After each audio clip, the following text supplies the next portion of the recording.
સુરત મહાનગરપાલિકાના આરોગ્ય અને ફૂડ વિભાગે શહેરભરમાં ખાદ્ય સુરક્ષાને લઈને સઘન ચેકિંગ હાથ ધર્યું હતું. ત્યારે તપાસ દરમિયાન અનેક આરોગ્યલક્ષી ખામીઓ સામે આવતા 77 સંસ્થા નોટિસ ફટકારતા અખાદ્ય સામગ્રીનું વેચાણ કરનારમાં રાજ્ય ફફડાટ વ્યાપી જવા પામ્યો છે. સુરત મહાનગરપાલિકાના આરોગ્ય અને ફૂડ વિભાગ દ્વારા ફોસ્કોરિસ એપ્લિકેશન મારફતે શહેરમાં ખાદ્ય પદાર્થોનું વેચાણ કરતી સંસ્થાઓનું ફેર નિરીક્ષણ કરાયું હતું. તપાસ દરમિયાન 153 સંસ્થાઓમાં આરોગ્યલક્ષી ખામીઓ સામે આવતા તેમાંથી 77 સંસ્થાઓને નોટિસ ફટકારાઈ છે. આ કાર્યવાહી દરમિયાન અંદાજે 80 કિલોગ્રામ અખાદ્ય ખાદ્ય પદાર્થોનો નાશ કરાયો હતો. અધિકારીઓએ દૂધ અને દૂધની બનાવટના 43, ઘી અને ખાદ્ય તેલના 13, મરી મસાલાના 29 તેમજ અન્ય ખાદ્ય પદાર્થોના કુલ 344 સેમ્પલ એકત્રિત કર્યા હતા. ઉપરાંત શહેરભરમાં કુલ 429 એન્ફોર્સમેન્ટ અને સર્વેલન્સ સેમ્પલ તપાસ માટે મોકલાયા છે. શહેરની 15 દૂધ વિતરણ કરતી સંસ્થાઓમાંથી પણ દૂધના સેમ્પલ લઈ પાલિકાની પબ્લિક હેલ્થ લેબમાં મૃતકરણ માટે મોકલવામાં આવ્યા છે. આ રિપોર્ટ આવ્યા બાદ નિયમ મુજબ વધુ કાર્યવાહી હાથ ધરાશે.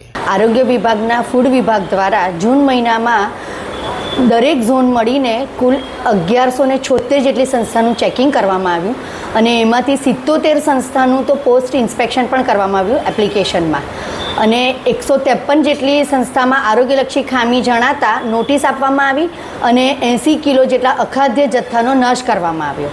તેમજ 43 દૂધની બનાવટના 13 ખાદ્ય તેલ અને ઘીના અને મરી મસાલાના 29 નમૂના અને અન્ય નમૂના 344 એમ કુલ 429 નમૂનાઓ લેવામાં આવ્યા અને પૃથ્થકરણ માટે લેબોરેટરીમાં મોકલી આપવામાં આવ્યા છે.